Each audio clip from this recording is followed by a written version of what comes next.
All right, Jeff, there you go then. So you've been vociferous, you've complained a lot, you've been very articulate, you've got a really thorough grasp of the argument here. But if you were Brant Dunshay and you were leading the industry, how would you approach government? Well, I would want to understand the numbers, Nick, with regard to how much racing is getting in, what the media rights, in particular, how much the media rights is coming into the sport, to understand properly the cake, how much we've got, and how that money is being distributed and where it's going. But surely it's perfectly reasonable for horse racing to say, actually, 15% duty and 10% levy. That's more than enough. We shouldn't be harmonised up to 21% duty and 10% level. We shouldn't be harmonised up to whatever you want, 30, 40, 50% of gaming, remote gaming duty. Racing is an... Is that a reasonable contention, that racing has a lower taxation rate on its racing bets? Yes, it is reasonable to say that racing is an expensive product for bookmakers and for punters to bet on. It is. It has always been traditionally that way. Yes, it is. But the danger with arguments like that is that you're casting aside an entire suite of products on which racing depends, Nick. Sure. I mean, racing depends on bets on football and bets on darts and bets on the golf because the money they generated and gaming. But there's already a disparity. So there's already 15% and 21%. Is it reasonable for racing to say, well, can you just leave that where it is, please? There's just, you know? Yes, it is. But by answering the question that was asked, which is harmonisation of sports betting taxes with gaming a good idea? That was the question. And the answer to that question is no, it clearly isn't, because it would lead to the biggest growth in the black market. So in order to dissuade the government, what's your strategy? How do you go in there? Who do you go in there with? And who are you trying to convince? Well, you have to go into their bookmakers with your business partners, which are the bookmakers. At the end of the day, they are commercially potent and powerful, and the punters that bet on the sport, because racing isn't just about amazing races and great finishes and whatever. It's critically about betting to the vast majority of people that are involved in it. It's critically about betting. We can't forget that. We must start with that premise, and we must also start, when we talk about harm, on the premise of not sending one single person to the black market. And this is what happens when you raise taxes to utterly unpayable levels for bookmakers. You invite online bookmakers like me to take my business offshore. That's what you're inviting me to do. But obviously, Brant would say what's good for the goose isn't necessarily good for the gander. Are you saying what's good for the goose is always good for the gander? Well, yes, we always have to. When you talk about, I agree with Lord Allen. There should be collaboration, but I mean proper collaboration. That means all parties to the table, and understand that the SMF is fundamentally an anti-gambling organisation who do not have the interests of racing at heart, Nick. They do not. They want to split racing away as opposition to their plans to reduce the overall level of gambling, and they appear to have achieved it. And Chris, what do you think? How do you think this should best be approached? We've still got another 6 weeks. Yeah. So that's what gives you encouragement, yeah. Right? I mean, what happened on Wednesday was important, necessary. I would have liked to see, more drama, more, anger, a clearer expression of the risk, which we talk about facing, 66 million a year. I mean, that's... And jobs. And jobs is the crucial thing. For a Labour government... Jobs, community, society. And those are the important words for this government. And they're worried about the economy. They're desperate to try and get some growth going. So a lot of these arguments you would think should be landing. There's still some time, and as Brant says, it doesn't all happen in the open air. I hope that he's right, that there's some really impressive headway being made behind the scenes, because as a racing fan, Wednesday it didn't impress me as much as I hoped that it would. But from a comms point of view, from a communications point of view, it will, as Brant said, quite rightly be considered a success. And if you are working in that communications department and you are seeing X hundred articles, X months exposure on BBC, then you'll think, you'll feel quite exhilarated by that. You'll feel quite euphoric that you're making some headway. But it's very hard to understand how much headway you're making in real terms. And you might be measuring the wrong thing. I mean, you don't need to impress the BBC as long as you can impress the Treasury. Did they bring along the 5 or 6 million people that bet on racing? That's my question. That's why previous campaigns on affordability checks were so successful, engaged the minds of the British people to such a degree that has meant that more sensible minds are saying that affordability checks are clearly not the way to go in life, and people understand that. But in order for any campaign to operate, one must look at what are racing's customers here. It isn't just, of course, the trainers, the stable lads, the jockeys and everything else that works in the sport, but it's everybody that engages with the sport. And that's what I think was lost on days like that when you don't bring them into the fold. You can take a breath, because we're going to move on and talk about some of this week's other news topics. We'll start with this is an extraordinary story, Chris, the shortage of apprentice jockeys in Japan. So Japan do everything well, right? Right? Well, we've always said so, and tremendously well funded, and therefore one would think overrun with people wanting to be jockeys and be famous and popular in their home country and wealthy too. So they have this jockey training academy, which is not going to graduate anyone next year. I mean, not one single extra jockey is being produced for the industry. Because they've essentially all been cleared out. There were 7 people on the course and 4 have dropped out for various reasons. And the other 3 have been told, I'm sorry, you're going to have to resit. And one of the key reasons is because that they are put effectively in isolation around the period where they're riding, which means they are not allowed access to their mobile phone at all. We think this must be part of the reason. It doesn't seem particularly draconian to me. If you're asking really? No, if you're ever tried to take your smartphone away from your child? Well, that is See how that goes. That is difficult, but you have to be firm in these things, Nick. I'm sure you know. How firm are you? If you're a sort of a young aspirant professional jockey, I mean, surely that's a sacrifice that you're prepared to make in a heartbeat. Yes, fine. I've got the prospect of millions. But take my phone. This is no longer just a communication device, is it? It's your whole everything. life. Yeah. Well, everyone will tell you now you can do without your. You lose your wallet. It doesn't really matter anymore, does it? You lose this. You're screwed. Yes. It's a big problem, but they're not losing that. They're just losing access to it for a certain period every so often.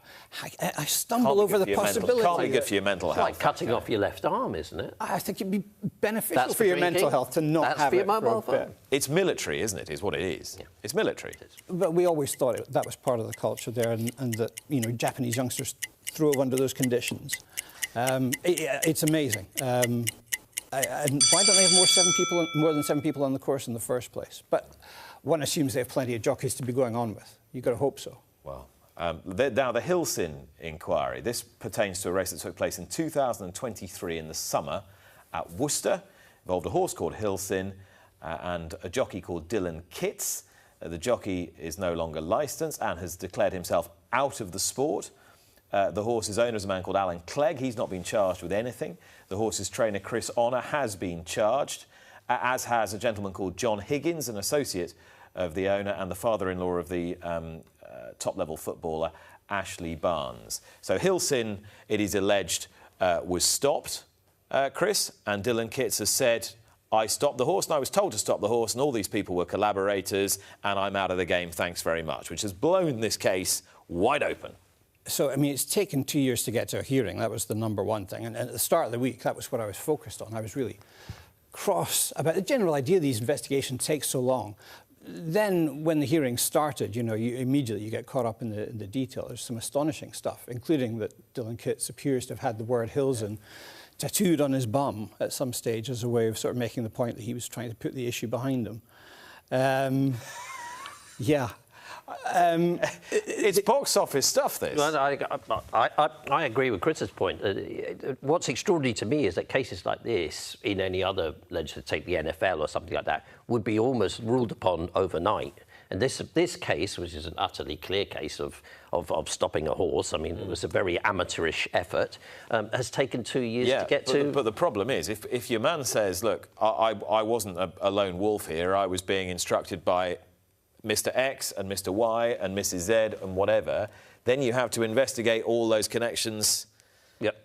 And you're going to have a barrister defending each of those allegations. Yeah, I understand, but we have to look at the image of the sport. We got the famous case, the Philip Byrne case over in Ireland, which is apparently now sitting with the Irish authorities. Most people sort of made up their minds almost immediately, right, wrong, whatever.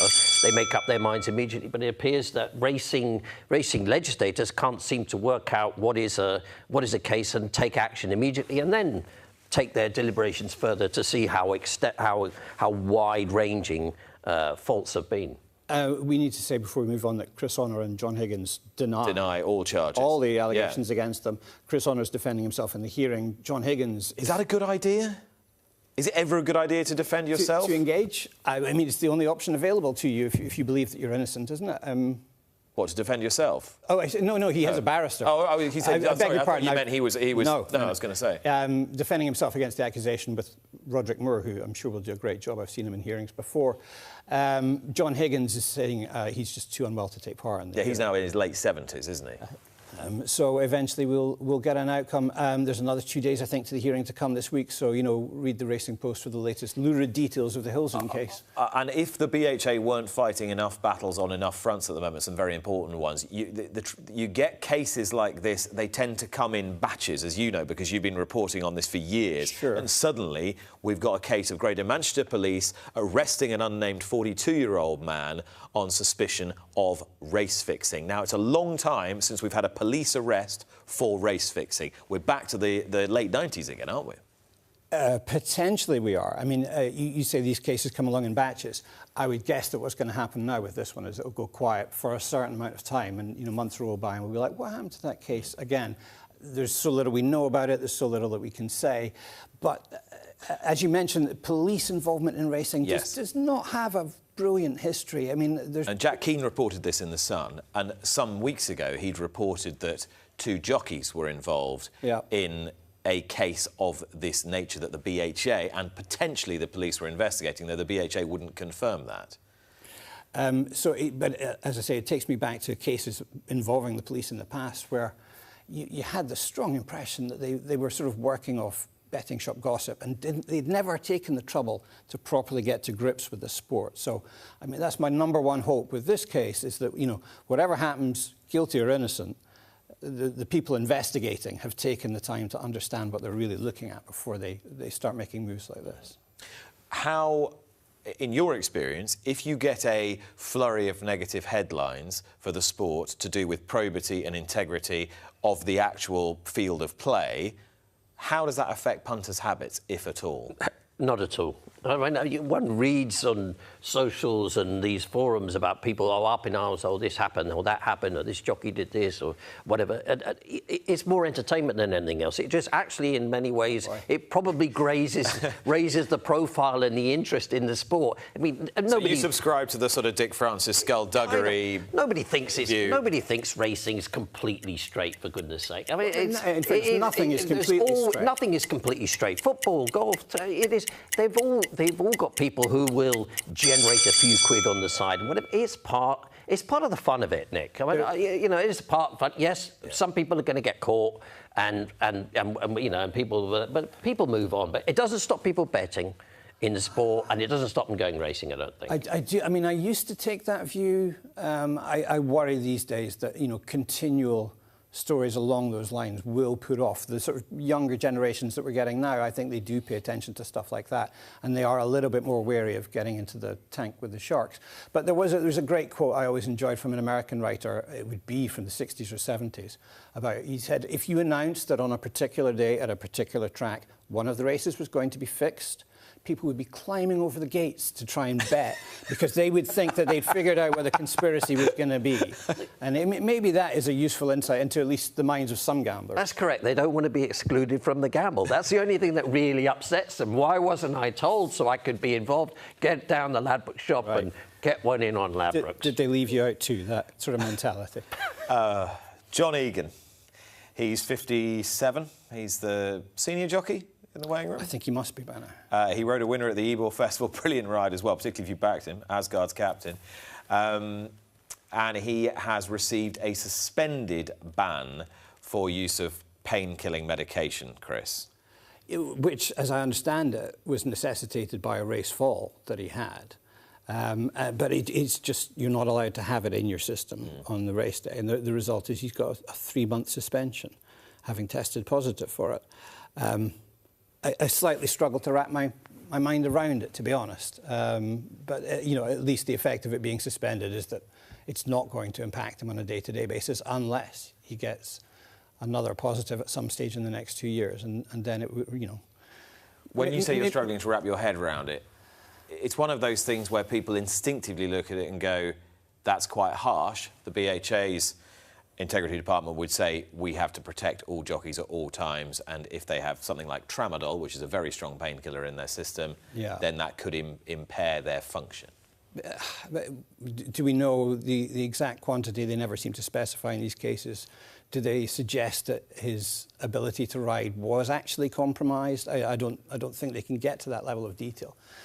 You know, my natural inclination is to sympathise with the jockey who got hurt and is still trying to do his job, and has been tripped up by this. I mean, nobody suggests that there's anything performance-enhancing about this, and as I gather, there's no suggestion that he failed in anything that he was doing when he was riding.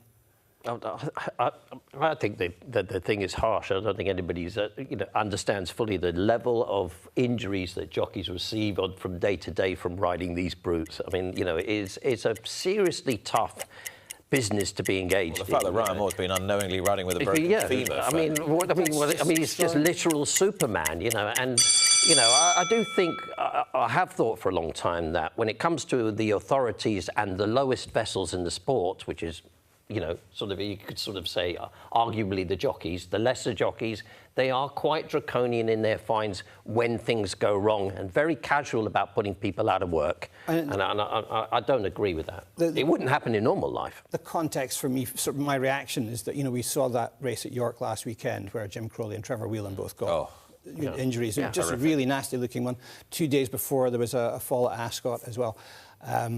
Jockeys are in the wars just now. And you know, if you get to Christmas and you've got one of those relatives that you never know what to buy for, you know, make a donation to the Injured Jockeys Fund in their name, you know, because I think that's, you've always got to keep in mind what they give for the sport and what they risk for us.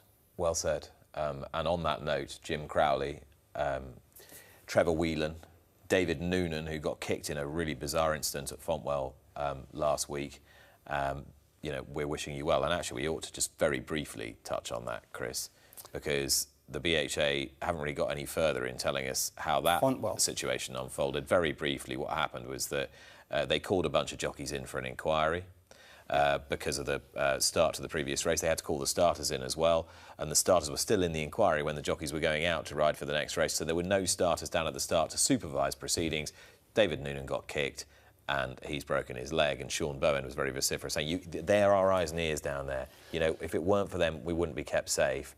And they weren't there, so we need to know whether it's the racecourse because they let the horses go knowing the starters weren't down there or didn't know, or the BHA because they detained the starters in the stewards room, and no one really knows the answer to the question. Well, it has been referred to the BHA, so we will find out the answer in due season. It will not be soon, right? What percentage of jockeys are riding around with ailments right now? I mean, we know what we know what it's like. Say in sports like the National Football League, it's actually fully condoned that the players will play on steroids or whatever in order to deal with the multiple injuries that they accept as part of their sport. With jockeys, you know, dealing with these animals, riding out every day, you can imagine bad backs, bad legs, shoulders, everything like that. You know, it's severe. Are they supposed to just go, oh well, I won't work for 6 months? They can't afford not to do that. All right, let's move on to our final talking point this week, and this is the best horse in the world, although not everybody thinks so. And probably some of you don't think so either. But this is Ka Ying Rising, and his next race will be in the Everest next month, when he will leave Hong Kong to go down to Australia. David Hayes, his Australian trainer, has been planning this for a long time. David dominated there. He's now doing incredibly well in Hong Kong. And Ka Ying Rising, under Zach Purton, marmalises his field on his comeback, and it was a handicap as well. So, you know, that meant that you could put a few extra pounds on his rating if you were so inclined. But the maybe most salient point, Chris, is that he was only 0.04 of, oh no, I think 0.4 of a second outside his own track record of 107.2, which anyone who knows anything about 6 furlong races knows is ridiculously fast. And he keeps running these times under hand riding. And he's beating horses like Lucky Swainess. He's thrashed the Tono Rev, who nearly won the Jubilee this year, and he's doing it without coming under any pressure at all. It was just fun to watch a horse finish like this. I don't suppose anyone backed him because it wasn't he 20s on for this race. Was it his first race for months as well? Yeah, I mean, this is a race on the way somewhere, and you know, he's put up a performance like that, which I think, according to ratings experts, puts him right up there with the best sprinters in the world this century. Yeah, puts him up there with Black Caviar and Batash, I think, is the other one. However, the Longines World's Best Racehorse rankings, the handicappers, the international handicappers don't like him. They've got Ombudsman, Field of Gold Forever, Young and Sovereignty above him, and they got Delacroix and Romantic Warrior on the same rating. And of course, they'll be buoyed by Delacroix yesterday, and they'll be thinking they've got this absolutely spot on. But Timeform have got Ka Ying Rising at 135. Yeah. Well, we're going to find out, right? He's in a proper big race the next time. Well, he's in the Everest next time. Yeah, again, really highly rated opposition, one would hope. Highly rated Australian sprinters. Where are their better sprinters? So he's going to win that and then be on top of that list, is he? The thing is that, like, the clock doesn't lie. He keeps running a time every time. You can get a horse that can smash the clock once, but to get him to keep doing it is pretty difficult. Yeah, and he must be going through some sort of, you'd think, some sort of pain barrier, wouldn't you, to sort of win races like that? Evidently not. And enthusiasm undimmed every time. No, it's great fun to watch him. The problem I always have with those races is that when you get a really big name horse turn up, it sort of ruins the race from a betting perspective. But, not every race can be a betting test, Jeff. But sorry to swear in front of you. I don't know what you're on about, Chris. I think you've been on too much fentanyl. Will you like races for the sake of races? You don't care if no one bets on them? No. I mean, yes. I mean, there are certain races, like key examples of things like Frankel, whatever. You knew it wasn't really a race, but you just wanted to just watch it because it was just such a superb event. I think one of the things about the horses from the Far East is that traditionally they've not done. Their reputation has exceeded the actual results that they've achieved when they've come up against our best. Yeah. Now you've or got, American best. Yes. But it's a West-East thing, this, isn't it? I think there's a Euro-American. I still think there's kind of a bit of a Euro-American bias, as distinct from what goes on in Hong Kong, Japan, and Australia. And I suspect that is because we still hold the balance of sire power in Europe and America.